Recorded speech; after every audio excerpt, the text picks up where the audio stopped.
What's up everybody, welcome back to the channel. Today I'm going to be replacing the rear end links on the Focus. Stay tuned.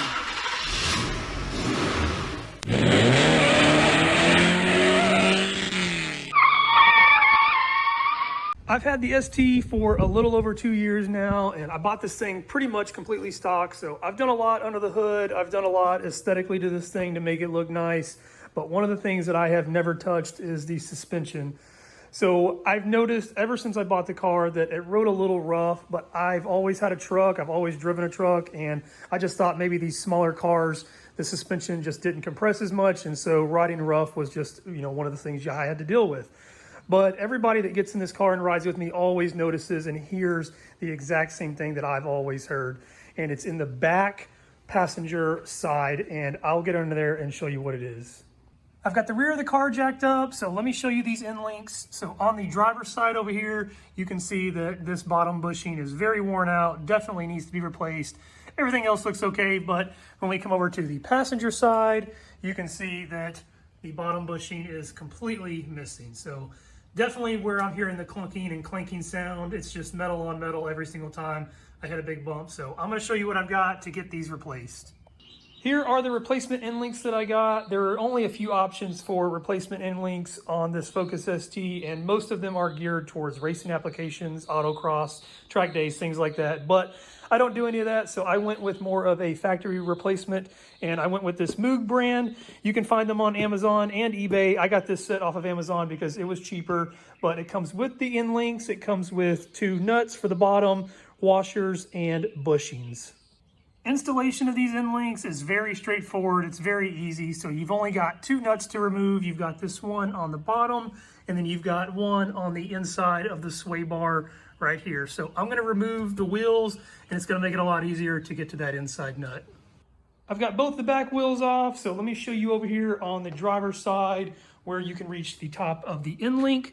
So right here is the nut that we're going to take off, and it is so much easier to get to once the wheel is removed. So glad that I did that, but I'm going to get back underneath the car and I'll get these things taken off.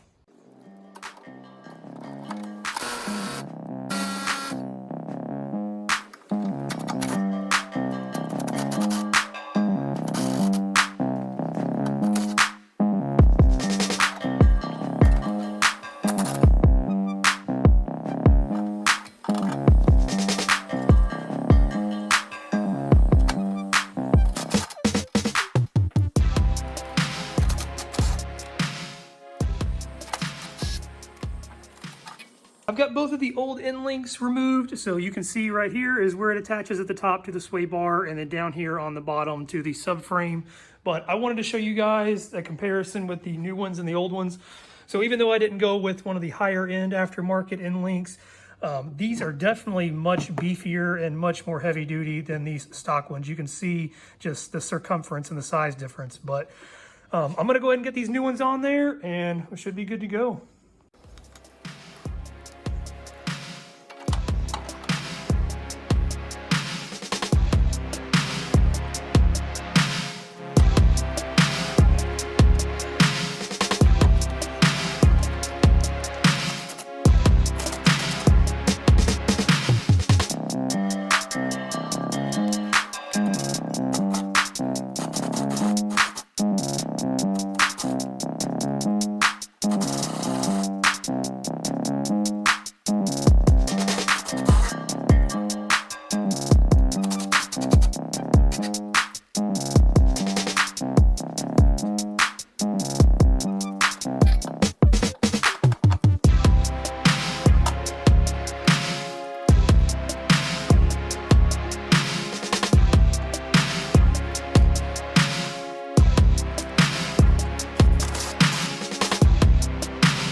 I've got both of the new end links on. So here is the driver's side and there is the passenger side over there. Like I said before, installation on these are super easy. It's just 2 nuts, but I'm gonna get the wheels put back on and take this thing for a test drive and make sure it all feels good. One other thing, these joints do come with little greasable nipples on there, so I am going to pump a little bit of grease in there.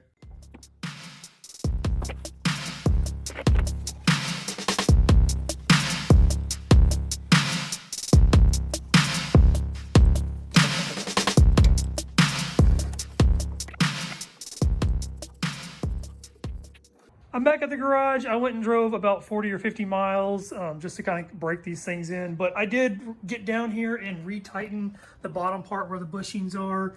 You don't want to tighten them too tight, but you also want to make sure that they are compressed good enough.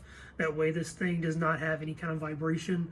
But yeah, this thing rides great. It eliminated that clunking and clanking sound, and I couldn't be happier. But hope you guys enjoyed the video, and I will catch you next time.